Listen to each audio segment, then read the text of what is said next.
You're listening to Selling the Dream. This isn't an interview, and we're not journalists, but each week we'll ask our guests to open up and share their secrets to business success. Let's have a conversation and have some fun. Hey, welcome to another episode of Selling the Dream. Here in this podcast, we hang out and we talk about sales, entrepreneurship, leadership, sometimes fatherhood, talk about all kinds of stuff. But most importantly, we like to have fun, and we don't take ourselves too seriously. And as always, speaking of not taking himself seriously ever, I want to introduce my co-host from California, Joe Iredell. What's up, Joe? Good to see you again. AJ, happy to be here once again, brother. So, got birthday coming up. You're gonna be looking to celebrate in South Florida. Yeah, well, it just happens to be one of the offices will be open right around that time. My kids are competing in PANS for IBJJF, which is jiu-jitsu, which is in Orlando. So we're going to be out for the weekend, and then going to shoot over to the other coast of Florida, in Pompano, where one of my new offices is. So we're going to check that out. I'm going to make sure that all the pictures and all the videos I'm being sent of its construction are legit and not just AI. And so I'm going to spend the week out there, and then it happens to fall on my birthday. So anybody interested in coming out of South Florida and having a good time, let me know. Just soda and ice cream cones for Joe, though.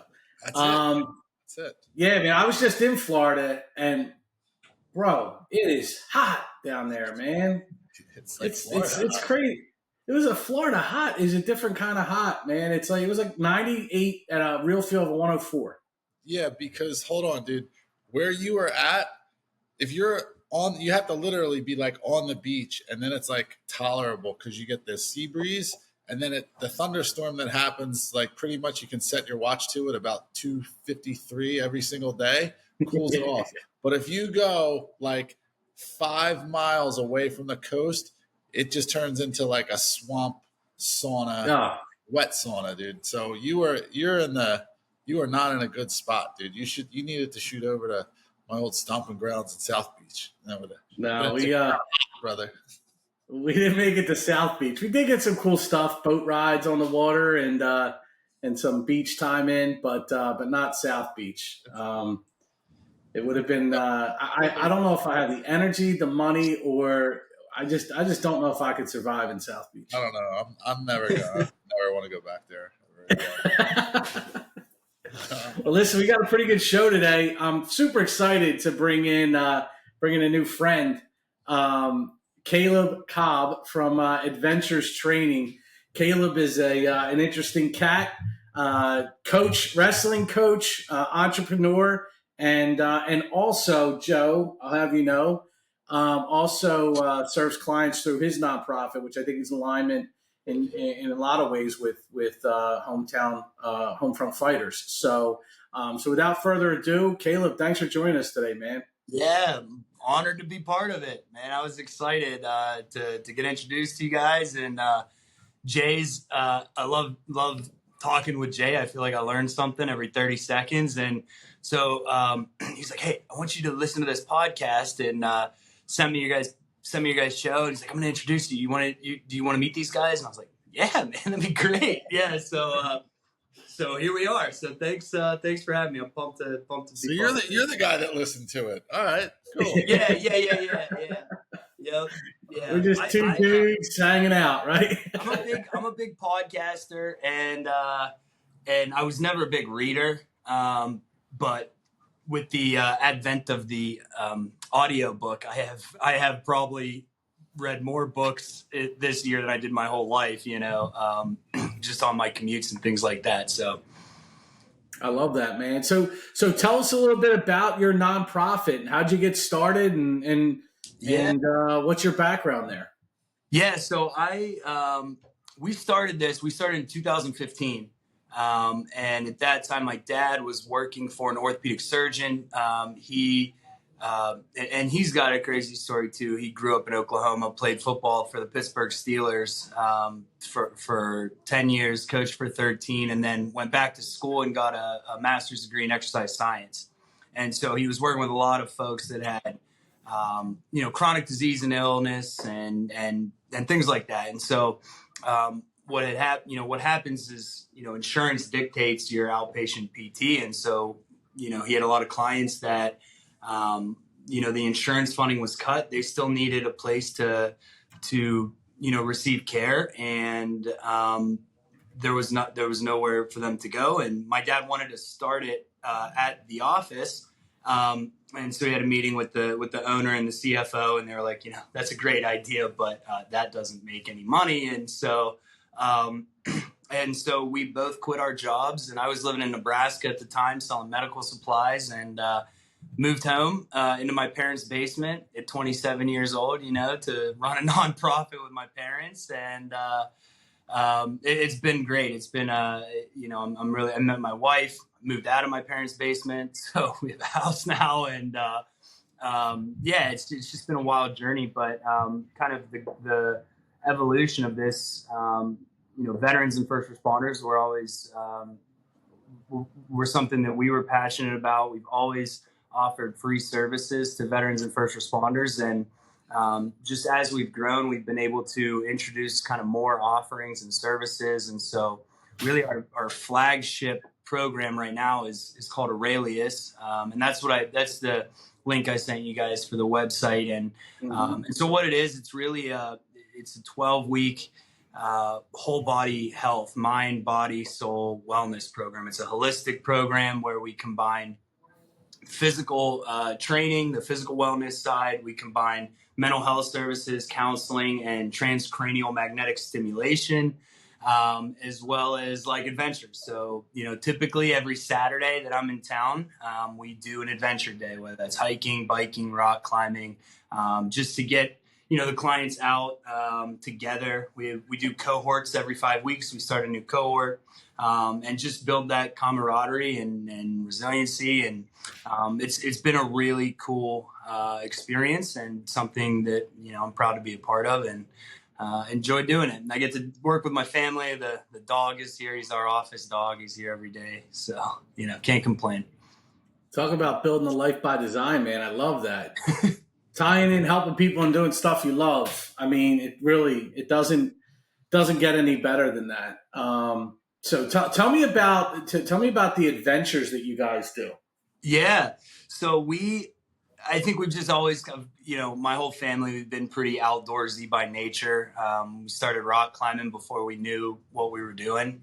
Before we knew how to tie any knots, we were rock climbing. I grew up right next to a place called McConnell's Mills, so we'd go out there a lot. And just as I got older, I really enjoyed, being outside, backpacking, climbing, hiking, things like that. And one of the reasons I went to school in Nebraska, in my mind, was like, oh, it's closer to Colorado. Like, my plan was just to continue moving out west.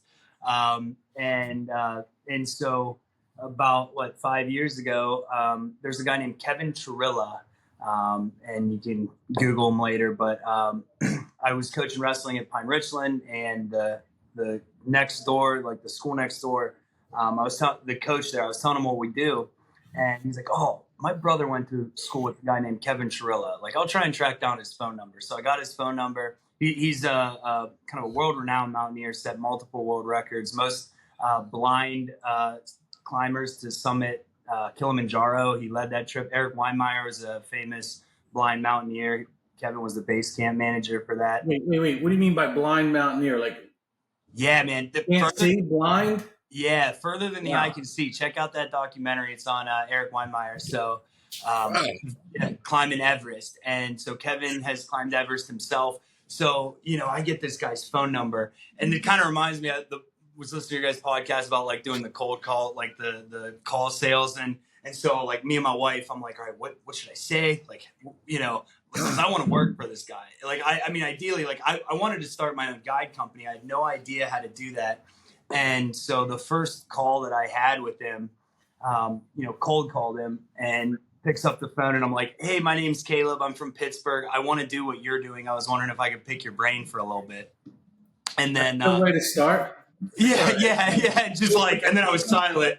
Yeah, man. And then I was just silent. I was just like, well, we'll see what happens. So next thing you know, my wife and my dad and I are on Kilimanjaro climbing as clients for his company. And then he was like, if you really want to be a guide, the first thing you got to do is get your wilderness first responder certification, which is a 10-day wilderness medicine course. And so I was like, all right, so my wife and I both signed up for that. We went to Cullowhee, North Carolina, and camped out for 10 days, did this course. And then I called him back and I'm like, all right, now what? He's like, oh, you're pretty serious about this. And then so he ended up hiring my wife and I on as an assistant guide. And then we became head guides. So we're leading our own trips. And then this past year, really wanted to do more, to do more additional things. And I like the logistic aspect, the planning, the relationship building with the area that you're in. I like doing that stuff. And so I had a call with my wife and Kevin and Kristen, the owners of the company, and, kind of told them, hey, talk through that with them. And they were very supportive, said, I think it is time you guys start your own company. And so, we're in the kind of very beginning phases of that. We set up an LLC several years ago for this. And now we're already guiding trips. We don't even have a website yet, but I was in, Virginia high country in Mount Rogers National Forest last week. I'm going again this week. We have Montana, Grand Canyon rim to rim this fall. So, and then I leave for Mount Whitney on Tuesday in California. So we got a lot going on, man. And but I love the adventures. I love the kind of the challenge of it, like Brazilian Jiu-Jitsu. It's like you put yourself in this kind of uncomfortable, tough situation. You get through that, and you grow from it, and it builds you. And so I think after wrestling, I was kind of like, what is my next thing? Like, how do you get that after college wrestling? And Sure. I found it in climbing and mountaineering and backpacking. So One of the core tenets of what we've learned in the journey of asking a lot of questions and talking to cool people is, and Joe, you're a big fan of this, is do hard things, right? Yeah, every day. Why Something hard. Why do you think that's so important to entrepreneurs? Why do you think it's important to entrepreneurs to push yourself and do hard things, do stupid, difficult things that serve no purpose other than something that it does to you internally? Well, have you guys read the book, The Comfort Crisis? No. Okay, that's a good book. And I was given that book actually through kind of a mutual the contact, one of the guy that Jay works with, Eric. We work together, and I was telling him we were having pretty much this exact conversation because and he was like, "Have you read this book?" And I'm like, "No." And he's like, "A lot of the things you're talking about are in this book." So I read it, and it's an amazing book. But for me, like it really started, and I'll kind of be brief. But when I was in elementary school. I was in middle school. It was in middle school. We were doing a backpacking trip out to Colorado, and it was my dad, his two friends, their sons, and my brother. And so we were doing a multi-day trip, and we were on summit day. So we woke up and we were going to summit this mountain, and it started raining, and it was cold, and like the worst combination of, I don't mind being cold, I don't mind being wet, but like when you're wet and cold, it's just miserable, right? Oh yeah. And so kind of like people started turning back until it was just me and my dad. And, I'm like in middle school and I'm like, I don't want to go anymore. I'm kind of like crying, like I want to turn around. And I remember my dad, I remember this like it was yesterday. My dad said, if you do this, if you summit this mountain, like you're going to remember that for the rest of your life. And you're going to have that to build on. And we were talking a lot about wrestling is like, you're going to be in high school next year.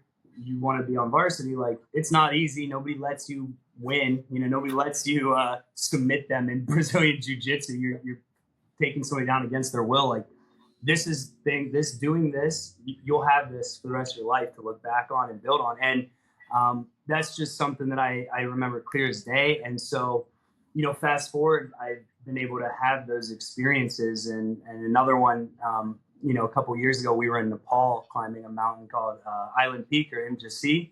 And I remember a lot of times it kind of coincides with like a ton of stuff going on in the business world. Like there's so much work that I have to do. And I'm like second guessing myself. Should I really be leaving right now? Like leaving the country to go climb a mountain? Like I have all these projects, and it's like, for me, I think you get a lot of clarity.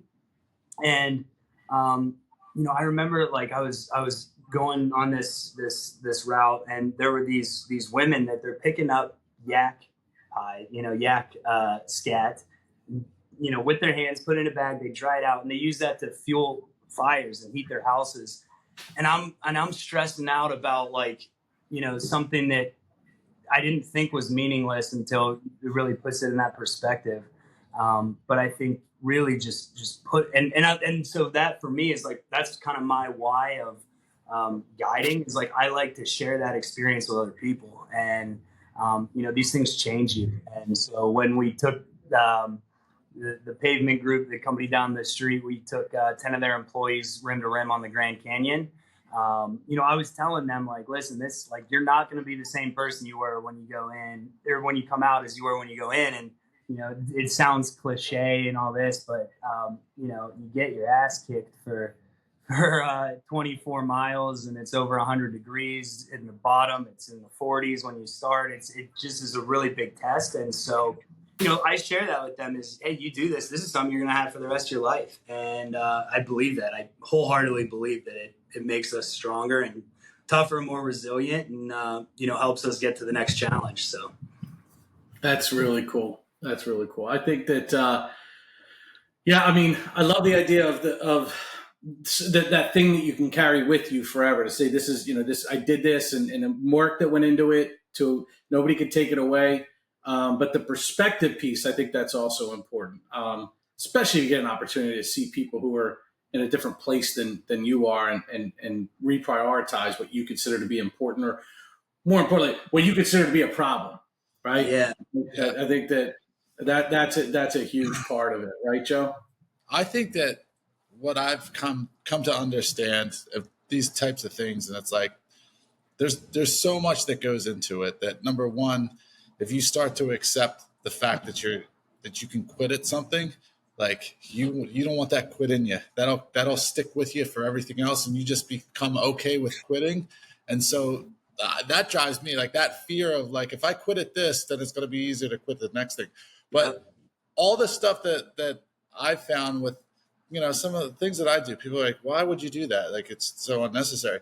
And what it does for me is like, it enables me to compartmentalize like pain and struggle. So in jiu-jitsu, let's use that example. Like, you have to figure out like, okay, what part of me hurts right now, or is stuck, or I have to get out to get around. So it's not my whole body. Like, not everything. Like, if I thought about it, like, everything sucks, everything hurts. But if you start to train your brain to think like it's just this, and then you're like, or if you're in the sauna, it's like, I do the sauna or a cold bath. You're like, my whole body, like, I'm not overall miserable. Like, this part, my skin hurts, but I can still breathe. But if I don't separate the two, then you just think everything's miserable. So when you start to translate that to business, and I've been saying it recently to my partners, some, the stuff that you have every day, a lot of this stuff, I'm like, dude, literally, this is just putting words on paper. That's our problem. Like, we need to put the right words in the right paper, and it unlocks everything. So when you can just deconstruct all of these struggles that you have that you think is part of a big thing, and you train your brain by like acknowledging this through the difficult things that you do, it translates into everything else. And then this big problem you have is actually just a series of little small fires that you need to put out, and they're not as big as it is. So that's helped me a lot recently, just going through that struggle. So yeah, that's well said. I like that compartmentalization piece to it. That's really good. Yeah. And the quit part, when I did the marathon back in 22, I remember the night before, my stepfather, like, I trained. I mean, did I train the way I should have? Probably not, but I trained. And I remember him saying, like, with a concerned look on his face, listen, because my whole family was worried as shit. I mean, they were all, they were all worried. And he said, if you don't feel like you can finish, like you don't have to finish. I want you to know that you've done you ran 17 miles in a training run, like you've already accomplished. I said, Russ, I would rather die than not finish this race tomorrow. Like there is absolutely no way I was going to allow myself to quit for that reason, Joe. Like I don't like you said, Caleb, you carry that win around with you and it pulls you forward, man, quitting something, that's a heavy weight to carry. That's a heavy weight to carry, going forward. Yeah, absolutely. And I think it makes the next things not easier. I don't think it ever gets easy. I think it's hard. Life's tough, man. It's difficult. But I think, like you said, Joe, like it makes it harder to quit. You build that grit and that resiliency, and and that's why I enjoy coaching, and is kind of being able to share that, more than it's a lot more than teaching technique, especially combat sports is like, it's a street fight and a chess match put together. You can be the toughest dude, but you got to understand the chess game of it. And, you can understand the technique and the chess side of it, but if you're not tough, you're going to struggle. So, yep. Listen, Joe, I swear to God, one of these days you're gonna remind me to do the 2 truths and a lie when we first start. Like I don't know why you keep letting me do it. Bro, you get on a roll, and I'm like, I can't see this guy, bro.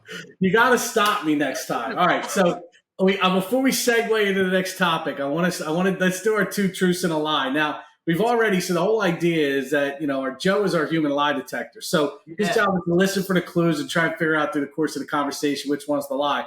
We've already gone through a couple, so. Let's just throw them out there, Caleb. What are your three facts? 2 of them are true, 1 of them's false. Yeah, I've been thinking about this all day, and let me remember what I was gonna say because I hope I didn't already say some of the stuff. But okay, okay, all right. The first one is my wife and I are pretty big cat people. We have 5 cats and 1 dog in Trek. They get along well. Number 2 is, what was I going to do? I have a brother that graduated from college with a mathematics degree, moved to Germany and became a clown. And the last one, one of my best friends growing up, his grandpa invented the Big Mac. Wow, that's pretty good. I like that. We'll try and piece that one together here as we continue on. Why'd you laugh about the cats, Caleb? Embarrassing. I don't know. All right, I think we know one of these is true. All right, so you started talking about coaching sports specifically, whether it's high school or youth sports, is a huge passion of mine. I think that one of the greatest gifts we can give young people is the lessons we've learned in our struggle. And when you're in a position, Joe and I, and obviously you, Caleb, where we're in a certain mind space of improvement, self-improvement, right? Always looking to challenge ourselves, always looking to grow, always looking to battle adversity, always looking to figure out a way to succeed in spite of the challenges. And when we can turn around and take what we learn and start kids at a young age and use that sport as a microcosm, as a stage for what the world is going to provide them or pit against them later, and you can give them these lessons. I think it's one of the most valuable things you can do as a human, as an adult human, to give back to kids. And you coach youth wrestling, Joe. You've coached your kids in surfing, jiu-jitsu. You guys train together in jiu-jitsu. And I've coached, everything: football, baseball, basketball, softball. Currently coaching my daughter in softball. What are some of the biggest, what are some of your core tenets, Caleb and Joe? I'll ask you too. What are some of your core tenets that you try to instill in the kids that you coach? There's probably a lot of them, but if you had to pick 2, One of the two.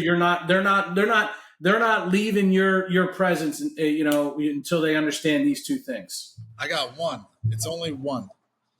Go ahead, Joe. Consistency. That's it. Consistency wins every single time.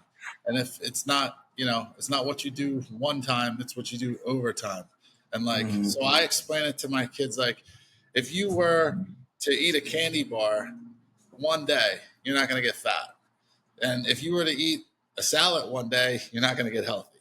But if you do that every single solitary day, like one or the other, it's going to ultimately add up to an adverse effect. So like when it comes to sports or anything, the process and the consistency of what you do will ultimately catch up and beat anyone who has a natural talent or aptitude for that skill set.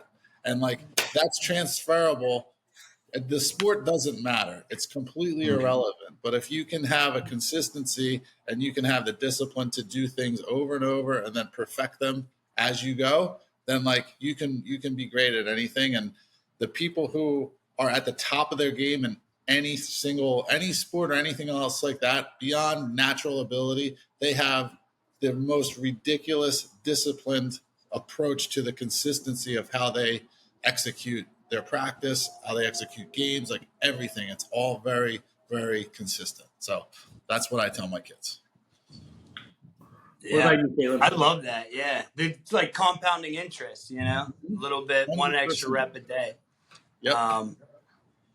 So I would say what I try to teach the kids. Really. And it's hard to just tell somebody to believe in yourself, right? Like be confident. But like one of the things that I learned growing up is and it actually, I guess it kind of relates to what you were saying, Joe, is like doing the one extra, right? So like I try to train like our high school guys, like do an extra rep. Everything you do, if coach tells you to do 10 pull-ups, you're doing 11. If you're doing 10 double legs, you do 11. If you're doing 15 sit-outs, stand-ups, whatever, you do 16.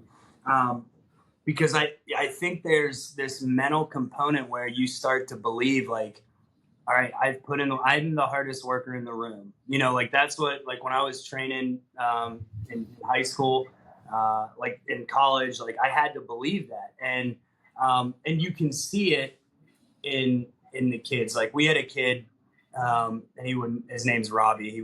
I tell this story all the time, so he wouldn't care, but he won one match as a freshman, right? He won one high school wrestling match as a freshman, and he's wrestling in college now. And I remember, and he had I think you also, mentors are a great thing. He would follow a kid around named Nate Lucas, who just graduated from West Point, was on the wrestling team there, and was living right and doing all the hard things. And and so Robbie would stay after practice. He would come in early. I have all the kids get a notebook, so we go through like what they're working on, and and finally, like this switch flipped in his brain where I'm not going to take a back seat to anyone. Somebody might, previously, like he might have got clubbed a little too hard, and he just kind of fold over and let a kid win. And I remember like when that happened to him, and so like that's, I think fundamentally is like, how can I, without saying, hey, you have to believe in yourself, because like that's like, it's the same thing. It's like, but how can I put kids in a situation where they start to gain that confidence, and it's like compounding. They start to see some success. But I think, just the confidence and really kind of the intrinsic motivation where, you're not, you want to win a state title, but it's not for the medal. Like I have no idea where my medal is. Like I have no idea.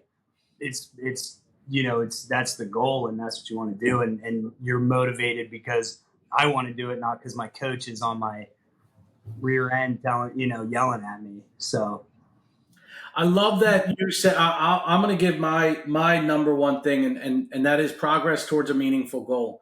I think the progress towards a meaningful goal is one of the most fundamental components to happiness. It's to a well-adjusted kid, a well-adjusted adult. I think friendship is another very close second to that when we talk about kind of the things that everybody needs.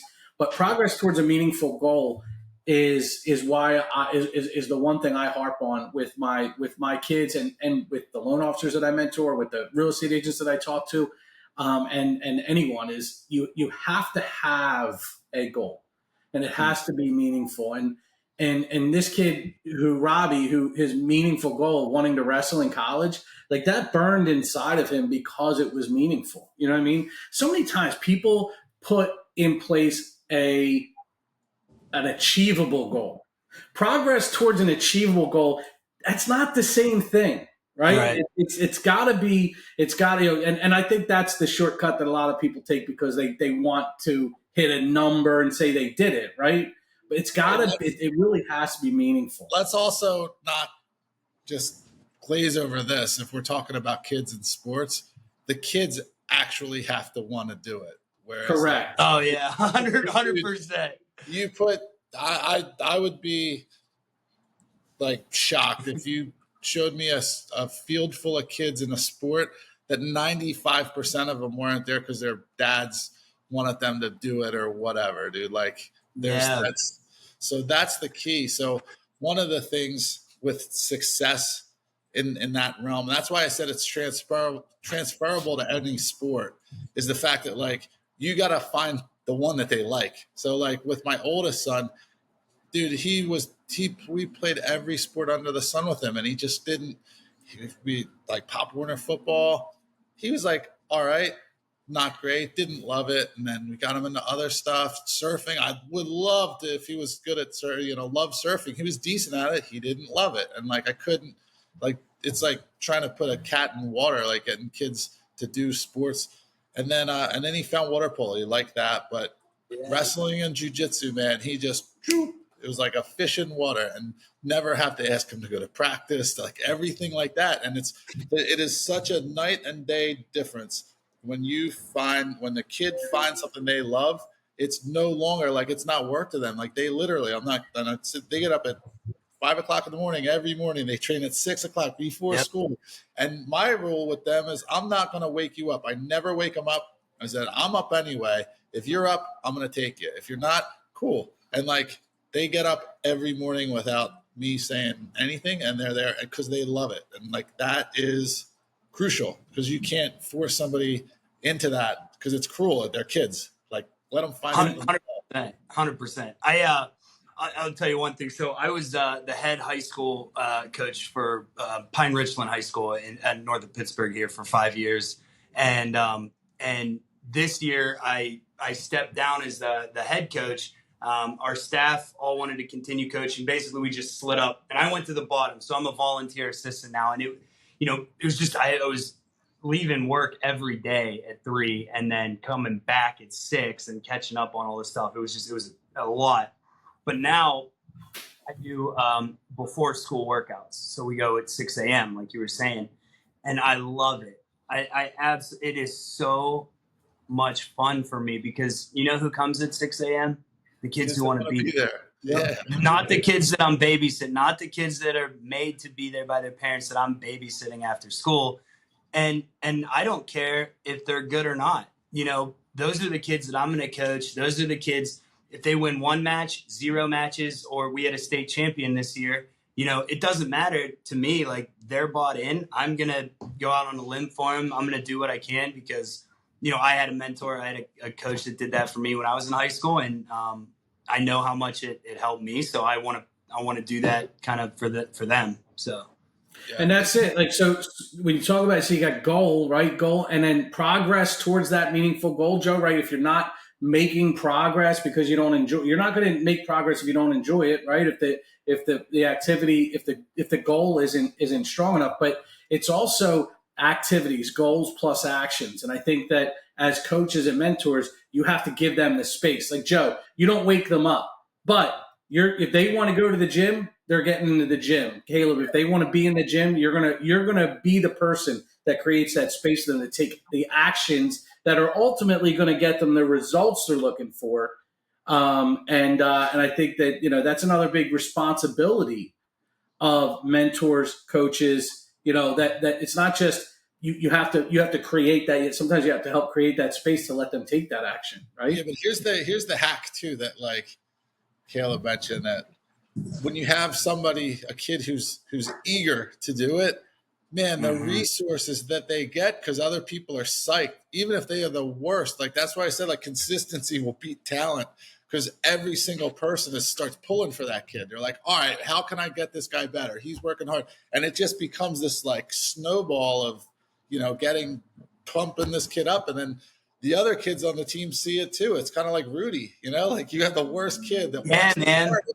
Dude, everyone is pouring everything into that guy to get him up. And it's contagious. And it's really, it just comes from internally. Like they got to want to do it and they got to be consistent about it. And it just, and they're going to be successful, man. I mean, it's funny because I got a kid right out here. We got a glass wall here.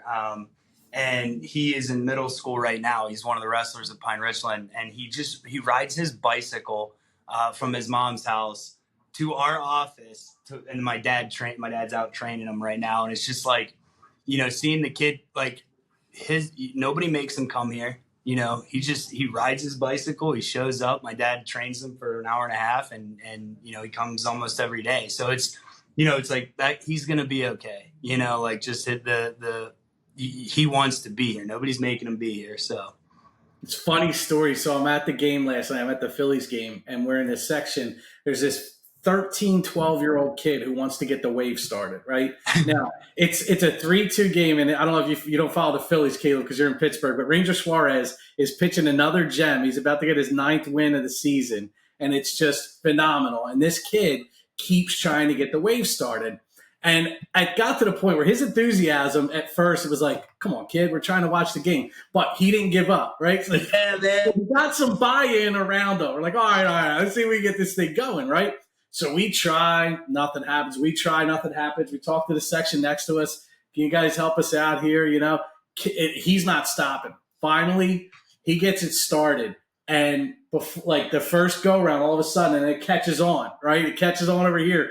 And then the whole state, our section was cheering louder for the fact that we got this kid his lead.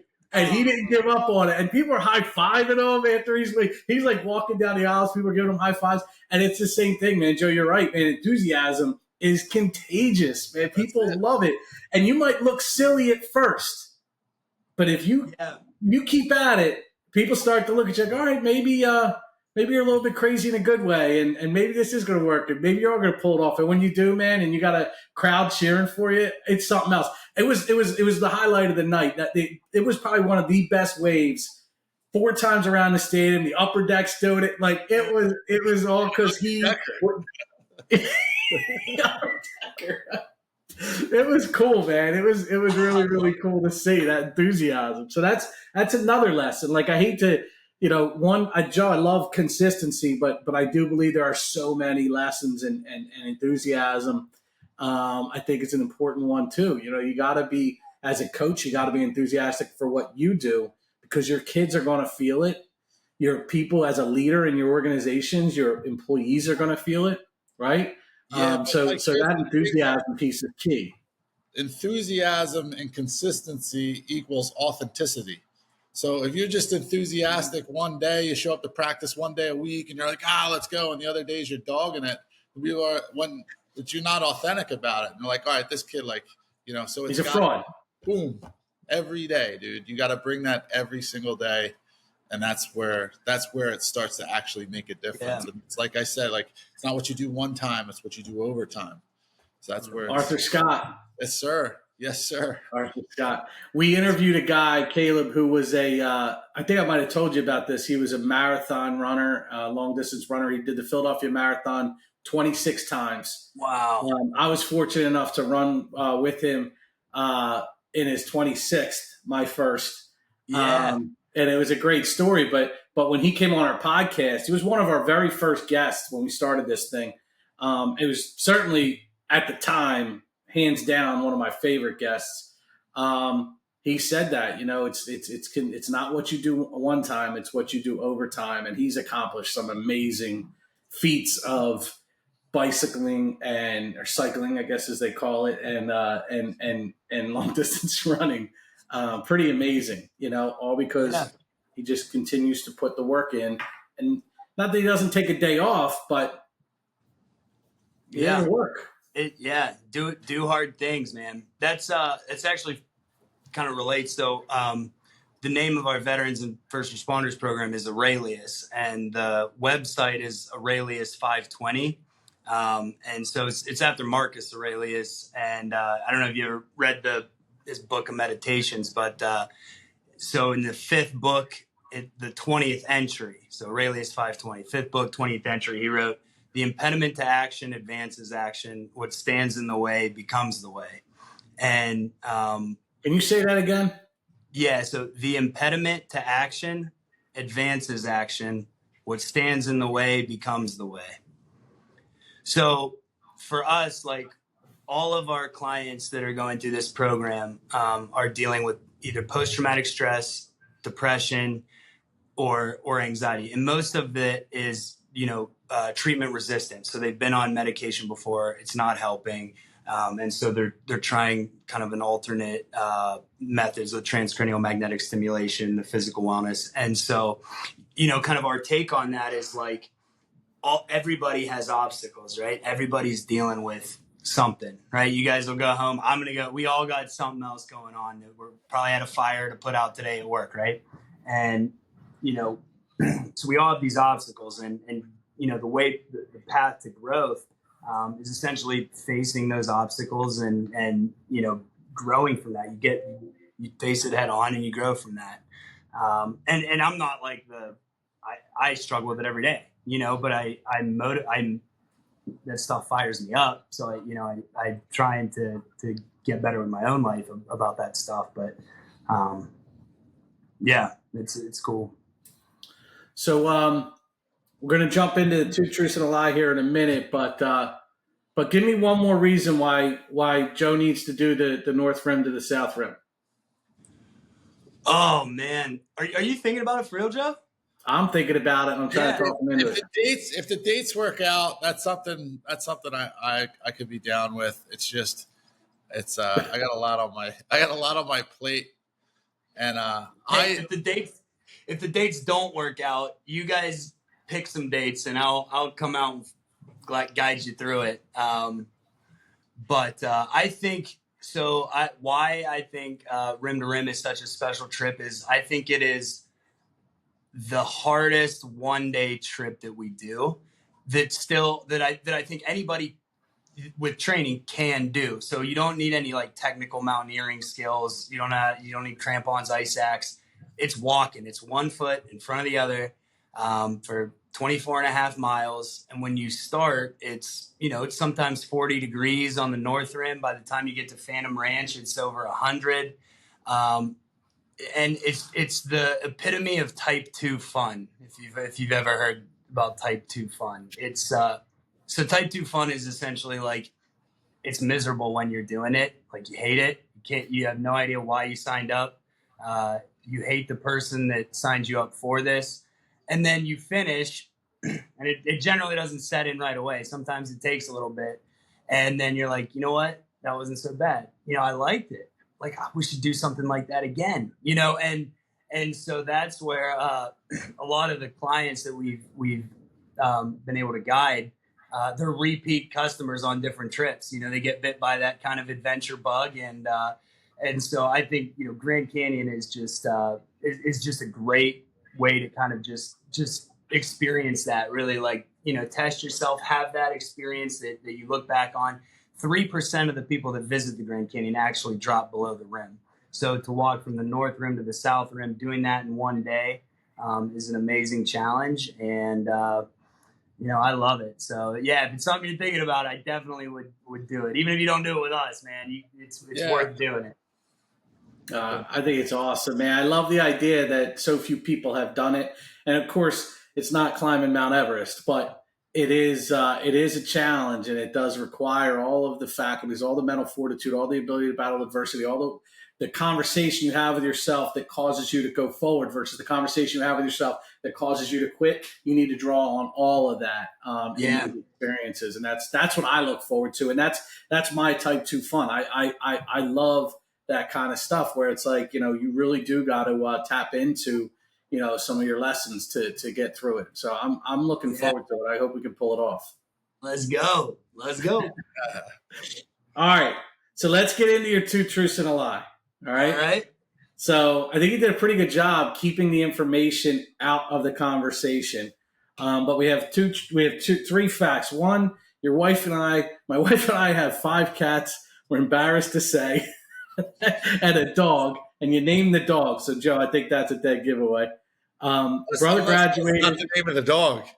It could be that. There's different layers to these things, man.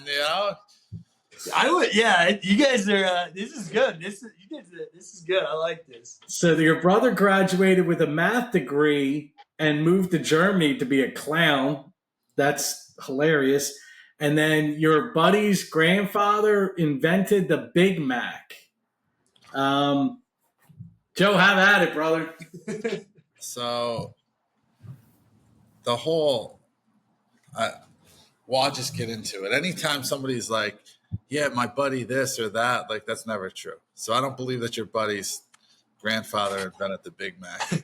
And I'd like to hear more about your brother who's the mathematical clown. Well, so that's my guess. You want me to tell you? Yeah. All right, I'll tell you the lie is the cats. Whoa! Yeah, dude. See, I didn't even think about that because I was saying 5 cats. I already talked about our dog, and I'm like, oh, and a dog. He's here. Well, we don't have any cats. So you're not a cat guy? No, I mean they're fine, but I'm not like a 5 cat. I wanted to throw you guys for a loop. Be like, no cat guys here. Like a crazy cat guy on our, See, I automatically shut my brain off because Kenny was like, "Oh, dude, you're like." Man, that's it. See? Yeah. When you said that, I was stay like, in my lane, oh, dog. nice, man. Like, cool. Listen, yeah, Joe, you got to be dialed in, man. It's not my job to get you there. That's it. Yeah. So, Wait. So, all right. So, back up. So, your buddy's dad did invent the Big Mac? Yeah, man. So, if you so Jimmy Delegati is his name that invented the Big Mac. His son is Dan, and then his son is Nick, who we grew up together. Played football together. He was actually a Penn Stater as well. Nick and his dad were Penn Staters. So when I was in college, and you have to do that like fun, like tell us your name, favorite ice cream, and like some fun fact. Like I would tell people like, yeah, my buddy's grandpa invented the Big Mac because I just thought that was like a wild, like something wild. So yeah, pure, man. Yeah, absolutely. Invented the question mark. yeah. So when we were like in high school and stuff, like after like if we had a playoff game or something, his dad would get to go to McDonald's, the whole team. And now, did he get free Big Macs for life or what? I don't know. I'm sure. Because his dad. He subsequently died of heart disease. But no, I'm kidding. Yeah. So I don't know. I don't know the structure of it. I've never really like asked. But. I know they're still involved with with McDonald's. So yeah. And then my brother he graduated from Ohio University with a degree in mathematics, and he learned to juggle and stuff when he was a kid, and ride unicycles and stuff when he was a kid, and he had made friends with like the German kind of like exchange students or whatever, the overseas students. And so when he graduated, he asked my dad, he wanted to go visit, like go home with them and visit for a couple weeks. And I guess he went over there and started. It kept him.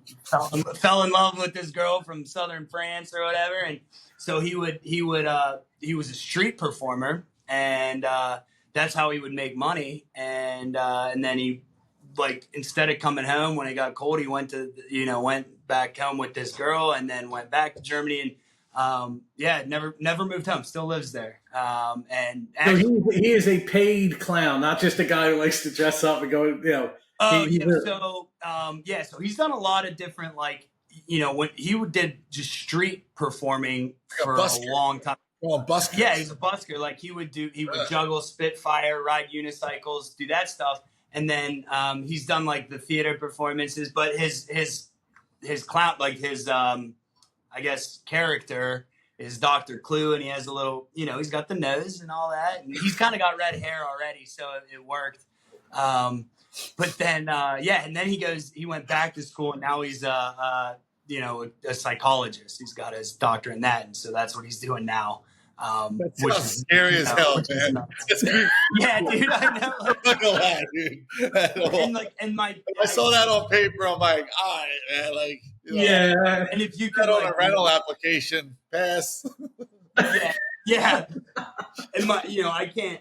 And so he's much older than me, and so like my parents are pretty conservative. Like I can't imagine being a fly on the wall when my mom's telling my dad like, hey, I'm not coming home, and I know that I just spent thousands and thousands of dollars to get a degree in mathematics, but I'm gonna juggle on the side of the road and hope people feed me. He sounds like the kind of guy, like if he turned out to be a serial killer, the experts are like, how do we miss all these signs? No, dude, I always say, like, when they interview the neighbors, they'd be like, oh, we had no idea. I'd be like, yep, nope, I've been saying it for years, man. Like, we saw that coming. We all talked about it. We saw it. Dude, that is hilarious. Well, this is a lot of fun, Caleb. I really appreciate you hanging out with us, man. Hopefully you'd be willing to come back and continue to talk about this kind of stuff, because we could literally talk for hours, and that's kind of why we decided to do this this crazy podcast. So hopefully we'll see everybody again soon, and have fun. We'll chat. Peace. Thanks, guys.